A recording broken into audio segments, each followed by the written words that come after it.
All right, everyone, welcome into this week's segment of Crime Stoppers. Mr. Brian Lowe joins me and Dr. Jesse Goliath from Mississippi State Police Department and Mississippi State University. And today we're actually talking about something pretty interesting. So forensic investigations and the partnership between the school and the department. So first of all, thank you guys so much for joining me. Thanks for having us. Okay, so let's start with the forensic investigations. Just talk to me about exactly what that is.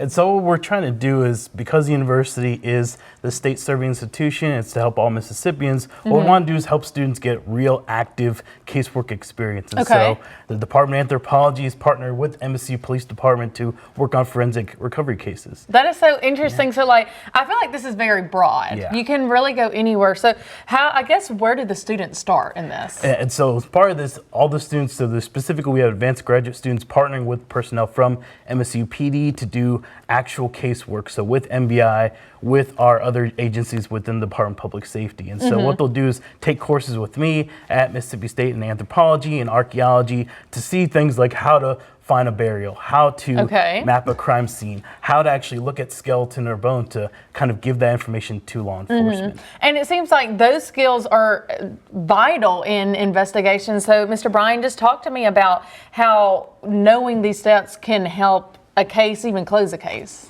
Yeah, so one of our focus is really just the cold cases, so cases that have been around, missing person cases and those kind of things. So the thing that Jesse and his team just bring to the table is just that expertise that, you know, most of us in law enforcement just doesn't have that type of expertise. And then for a Mississippi State student, it's really just a great pipeline if they want to go into this kind of work in the future, want to go work for the Department of Public Safety. It's just a phenomenal partnership that we have. So for the students who are participating in this, do they have to meet a certain requirement to start?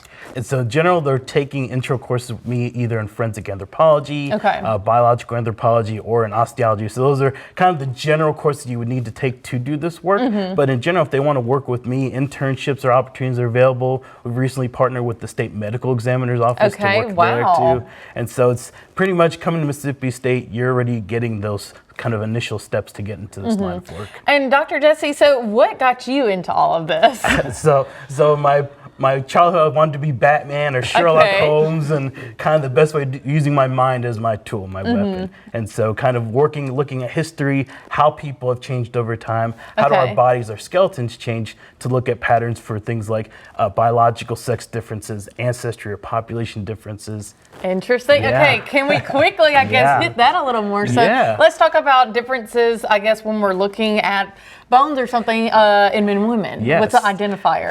And so when we look at difference between men and women, one big difference is women can have babies. And so we look at the pelvis, or because muscle markers are a little bit bigger on men than women, we can look at those muscle markers on the skeletons to see differences between males and females. I feel like this is so cool. Oh my goodness. We can do a bigger segment. Honestly, this is so interesting. And so I guess anyone at this point interested in maybe doing a part of this, do they need to reach out to you, reach out to Mr. Brian, or kind of just go through the school?